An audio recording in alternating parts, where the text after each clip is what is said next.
Hello, this is Alfred Molina, the narrator for Homer's The Iliad, translated by Stephen Mitchell. I'm going to talk a little bit about my experience recording the Iliad audiobook.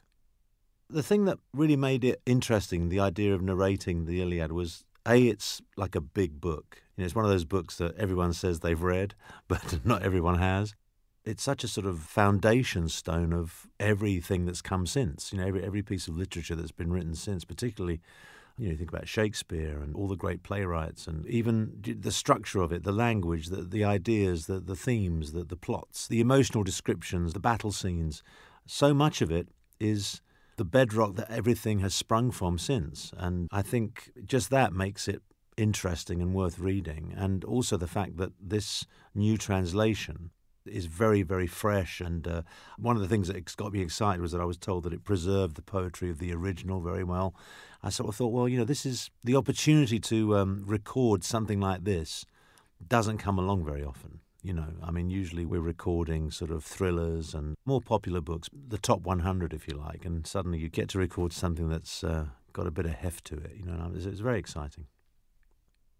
In preparation, I read through, I think, a good third of it. And I didn't read it all consecutively. I kind of was reading chunks, just not to read the whole thing, just to get a sense of the timing and a sense of the pace and how it's laid out. Because recording a book, the words, what they mean and how the thoughts are expressed is very important, but also how it looks on the page, how it's laid out has a value. I could see that there aren't any long sentences. That most of the sentences are quite short and crisp. There's a lot of rhetorical devices in the repetition, and Shakespeare actually stole this, I think, from the Greeks, which is this sense of mounting ideas in groups of three. So suddenly you'll have something like, then this happened, and then that happened, and then that happened, and then there's the resolve of that situation. And then so-and-so said this, and then they said this, and then they said this, and then that was the resolve. So there's a sort of rhythm to it, and I just wanted to get used to that. But I didn't read the whole thing.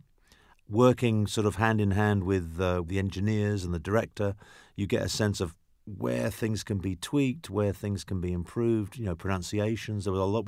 We had a pronunciation glossary for this because there are lots of Greek names that certainly were new to me. So we had some fun getting those right. But I've never read a whole book all the way through before recording it.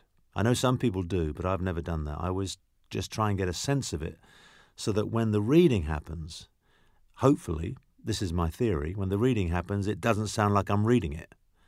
It sounds hopefully like I'm discovering it at the same time as the listener. This sort of work is completely different from any other kind of acting on stage or screen, completely different. For a start, and just from a sort of trivial point of view, the great thing about this is that the actor gets to play all the parts, which is pretty good. So you haven't got other actors, annoyingly doing stuff that you don't approve of. But, in the same way, I just keep on thinking about how much I used to love listening to stories and books and plays on the radio, and how every person listening to this has their own book going on in their head.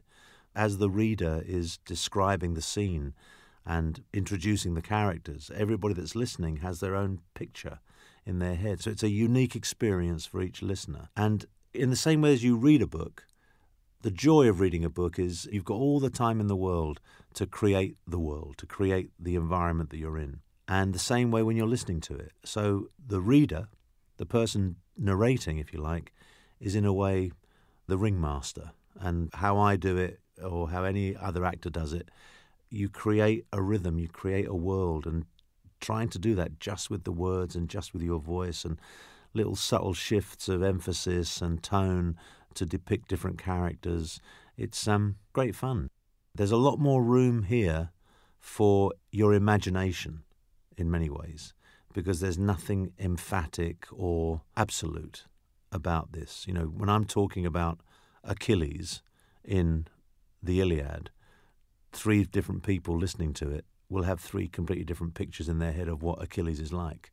And they'll get different things from the words and the sound of my voice and the way we're, creating, hopefully, the drama.